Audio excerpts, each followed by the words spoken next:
개선해야 돼요. 그리고 특히 자녀를 낳고 키우면서 또 정부가 어떻게 좀 해줬으면 좋겠다. 제도를 바꿔줬으면 좋겠고 나한테 이런 혜택을 주면 다른 사람한테도 이야기할 수도 있잖아요. 그런 걸로 좀 건의사항 있으면 좀 얘기해 주세요. 뭐 생각은 살면서 잠깐 했던 건데 정부에서 해줘야 될 혜택? 정부도 힘들 거예요. 지금부터 뭐 많이 힘드실 거예요. 이걸 다 어떻게 시민들의 목소리를 들어주시고 그걸 답변을 해주고 그것도 많이 제가 힘드실 텐데 정부에서 이런 건 좀 했으면 좋겠어요. 결혼을 하는데 신혼부부 자금이라든지 이를테면 저희 재난 문제 같은 거 저희 나라에 재난 문제 같은 미세먼지 같은 거 보내주잖아요. 정말 그런 거 되게 좋잖아요. 정부에서 이를테면 결혼을 하게 돼서 혼인신고를 한다, 전입신고를 한다 이런 문제 있을 때 이런 혜택이 있어요. 아이를 낳으면 이제 오셔가지고 뭐 이런 혜택 받아보시고 상담도 그리고 뭐 이를테면 아이를 하고 또 철분제 이런 것도 약국에 사면도 이제 돈이 들어가는데 이제 그 병원도 이제 그 관할 병원에 가면은 또 이제 줘요. 이런 것도 잘 모르는 젊은 친구들이.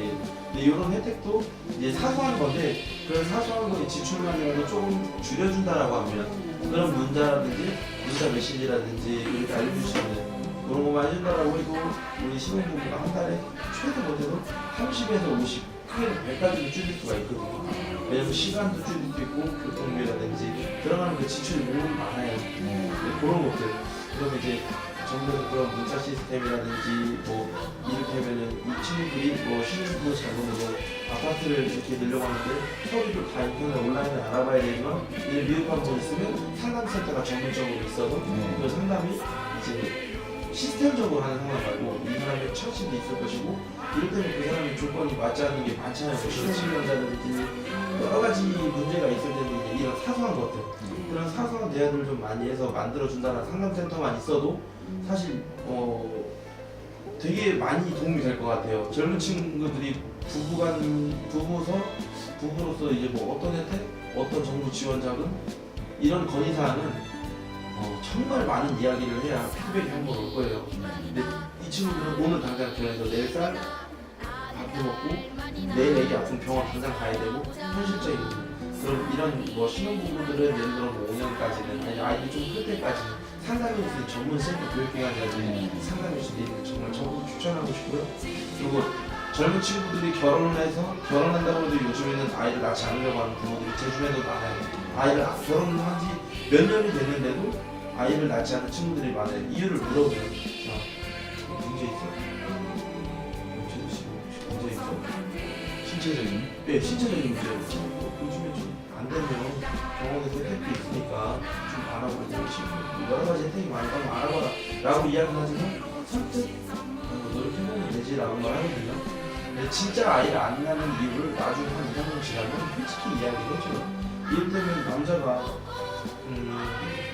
2, 300 정도 전화할 때 월급 정도 평균 2, 300 정도 받는다고 하면요 거의 이제 결혼생활하고 아이를 낳으면 거의 아내가 밖에서 일을 하는 경우도 있겠지만 거의 집에 있으려고 해요. 근데 그런 경제의 흐름?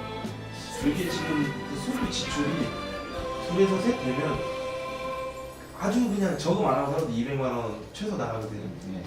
정말 최소 살아도. 근데 이게 결혼해가지고 아이를 둘 낳는다. 그럼 머릿속에 나는 어떤 일을 더 많이 해야 되고 그렇게 되면 가정생활 깨진다는 거 본인들이 알아요. 하나를 낳으면서 그 시행착오를 하나 때 다 겪거든요. 그래서 둘을 안 낳으려고 하는 거. 첫 출산이 거기서부터 문제예요. 결혼해서 하나만 낳아서 잘 키우자는 생각으로 자꾸 바뀌어간다는 거. 이제 금전 문제도 그게 이제 가장 사실 큰 것도 있고 정부에서 어떤 혜택을 어떻게 좀 해줬으면 하는 이런 게 목소리가 왔다 갔다 좀 피드백이 좀 되고 해야 되는데 직접적으로 와닿지가 않으니까 하나 낳고 둘 낳고 거의 묵는 거의 둘 정도 나면 거의 묵고 하나 제 주변에 셋 내는 사람이 거의 없거든요. 보면은 하나 간신히 나서 키워가지고 싸우시는 경우도 많고 그래요. 그럼 보면은 나 아침에 출근해서 저녁에 퇴근해. 근데 저녁에 친구들하고 그리고 회사에서 그리고 거래처 사람들하고 술 한잔 먹고 들어가는데 10시 넘었어. 10시 넘은 것 때문에 싸웠어. 그런 것들이 대다수예요. 일상생활의 이야기들이. 그러면 속으로 보면 진짜 금전 때문에 싸운다는 이유가 이런 것도 있구나. 저도 그런 걸 겪어봤지만 이제는 그게 좀 잊혀져 가고 있거든요. 예. 아이가 많으면 또 다른 혜택도 있고 그래서 아이를 많이 낳으면은 결론은 저는 이렇게 생각을 해요. 정부에서 지원해 주는 게 크지 않아도 아이들을 많이 낳으면 그 행복 속에 이게 어느 정도는 감소가 돼요. 사실 정신적인 부분이 크잖아요. 네. 육체적인 거는 젊을 때 충분히 할 수 있는 거고 어느 정도 힘들겠지만 육체적으로 참을 수 있거든요. 근데 정신적으로는 참을 수가 없어요. 저는 그렇게 생각해요. 아이를 많이 낳는 행복은 밖에 있는 뿌듯함하고 보람도 있겠지만 집에서 진짜 느껴가는 이 행복 때문에 아이들을 많이 낳고 사는 것도 정말 좀 좋더라고요. 적극 추천을 이렇게 좀 지인들한테 이야기하고 있습니다. 친구 젊은 그 선후배들의 그 이야기들을 말씀을 좀 들려주셨고 여러 가지 이제 그 제도 중에 그 알림 그 문자 메시지 네. 또 상담센터 네, 이런 아주 좋은 예. 의견인 것 같아요. 결혼을 했는데 아이를 안 낳는 그런 가정들이 부부학교라는 것도 있어요. 부부학교 이런 것들을 통해서 또 계속 이제 만들어가는 어떻게 그거를 극복해 나가야 되는지 어떻게 지혜롭게 서로 대화해 나가는지 이런 것들도 알려주는 학교가 있더라고요. 그런 학교도 괜찮을 것 같고 또 그러면 이제 젊은 층들한테 이렇게 결혼을 안 하려고 하고 또 결혼해서도 아이를 안 낳으려고 하는 그 층한테 한번 하실 말씀이 있으면 선배로서 너무 전에 복합적으로 이렇게 같이 섞어서 말씀드린 것 같긴 한데요. 결혼을 꼭 해야 된다는 그 생각은 머릿속에 없었으면 좋겠어요. 결혼을 꼭 해야 된다는 건 살면서 본인 한 사람한테 정말 굉장히 스트레스가 될 수도 있을 것 같아요. 자기 인생이 만들어지고 시기하고 그 시간하고 그리고 그 결혼해야 될 그 때라는 게 분명히 올 텐데 한 가정이 만들어지는 건 정말 소중하다라고 생각을 하고 있으면서 모든 젊은 사람들이 한 가정을 만들어서 결혼하고 이게 끝이다라는 게 아니고 한 가정을 소중하게 어떻게 지켜나가야 될지에 대해서 고민을 하고 그 계획을 짜서 산다면 그 행복 때문이라도 아이를 하나가 아닌 둘, 셋 이렇게 나면서 행복하게 가정생활을 꾸리지 않을까. 아이를 많이 낳으면 행복한 부분이 이런 데서 있더라고요. 제가 느끼기 때문에 이 부분을 이렇게 말씀드려봅니다. 우리 남자는 여자의 아기 낳는 그 고통을 직접 체험을 못하잖아요. 그렇기 때문에 우리가 아무리 부인을 이해한다 하더라도 부인의 그런 얘기들을 갖다가 우리가 다 할 수가 없어요. 그 얘기는 뭐냐면 지금 이 대표님 같은 경우는 네 자녀를 지금 같이 한 가정 이루기 때문에 그런 말씀들을 서슴없이 해더라도 공감을 할 수 있는 거예요. 지금 아까 결혼 그런 얘기들을 쭉 해주셨는데 굉장히 제가 반성하고 있어요. 저는 애기 키울 때 둘 낳고서도 불만을 좀 했거든. 그래서 좀 아내한테 미안하지 지금 지나온 상황에서는. 그런데 반대로 이렇게 충분한 그런 시간을 이렇게 잘 소화를 시킨 거 보면은 굉장히 잘 하고 계신 거예요. 그래서 사실 저도 돌이켜보면은 아이 안 낳는 이유를 하나 내가 자신이 없었어요. 셋 낳고 넷 낳고 하는데. 그런데 지금 아이를 많이 낳는 그 가정을 보니까 제 생각하고 다르더라고요. 거기서 제일 중요한 거는 경제적인 문제도 아니고 사회 문제도 아니고 행복의 가치를 느꼈기 때문에 이 다중이를 더 갖는 그런 가정 같더라고요.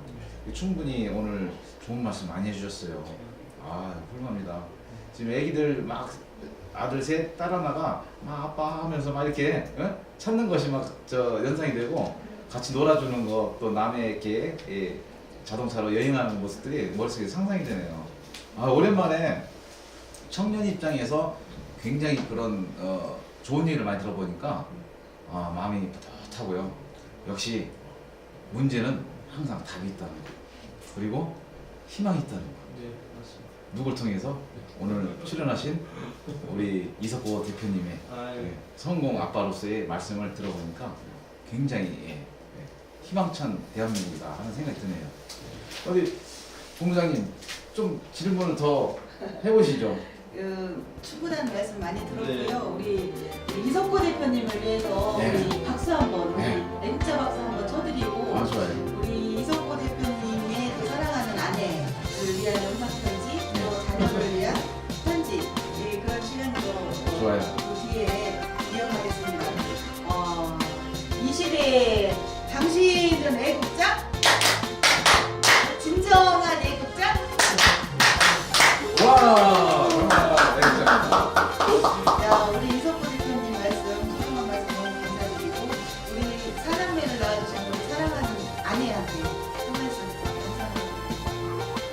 영상 할 때는 여기 아내가 여기 있습니다.